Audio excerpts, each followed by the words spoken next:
I always love it when Bill O'Reilly decides to weigh in on pop culture. I always have so much fun with those. So, of course, James Gandolfini died, for those of you who don't know, played Tony Soprano. 51 years old. He died young. It was a heart attack. And O'Reilly took the contrarian position. Everybody's been giving him praise for being such a fantastic actor, had a breakthrough role, and all that stuff. Well, O'Reilly decided, no, since everybody likes him, I hate him. Let's listen to what he had to say, and then we'll discuss it. All right, so Gandolfini, undeniably brilliant actor, but I believe that he humanized this guy to the point that it might not have been a positive for the country, because impressionable people, younger people in particular, look at this guy who murders people and he sells drugs and he does all kinds of terrible things, but he's really not all that bad. See, this is the argument we hear from the right all the time, that, oh, society is just degrading.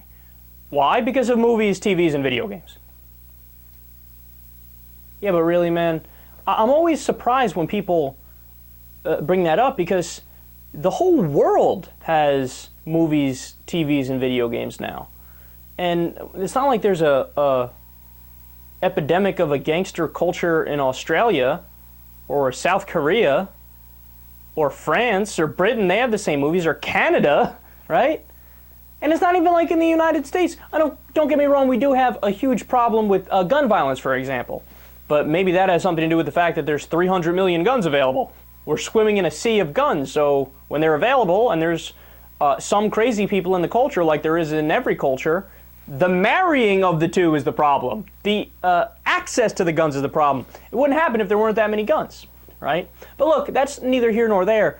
The main crux of his argument is, it's not that, oh, we have a war on the middle class where they're slipping into poverty. It's not that, of course, the number of people in poverty is rising steadily. It's not that we had this tremendous recession and that's a huge problem. It's not that, oh, the number one cause of bankruptcy is medical bills. Those are different problems that might not even be as big, but we have to worry about the bad role models set from TV, movies, and video games.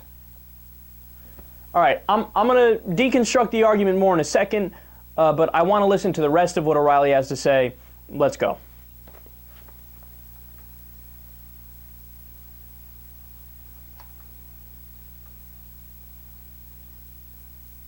Evidence that this had any effect on the culture. Look, let me give you an example. Let me challenge that for a minute. The gangsta culture is not just black.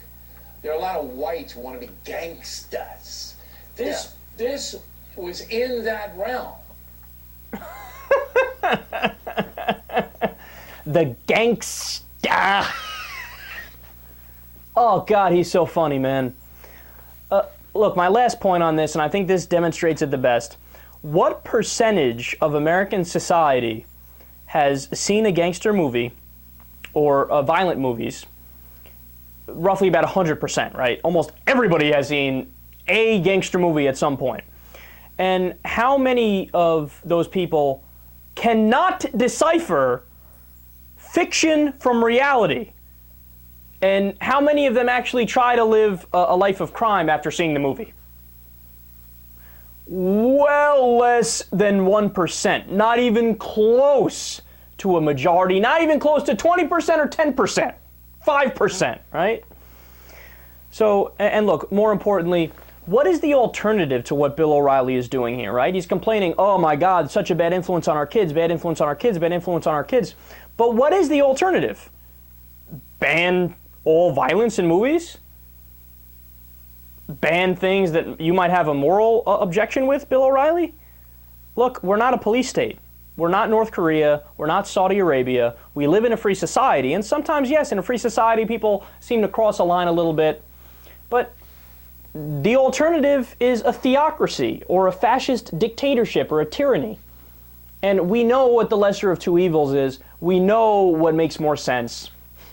And it's not what O'Reilly is calling for. It's not the, Tony Soprano might be a bad guy over here. We might have to not allow his show on TV and stuff like that and stuff.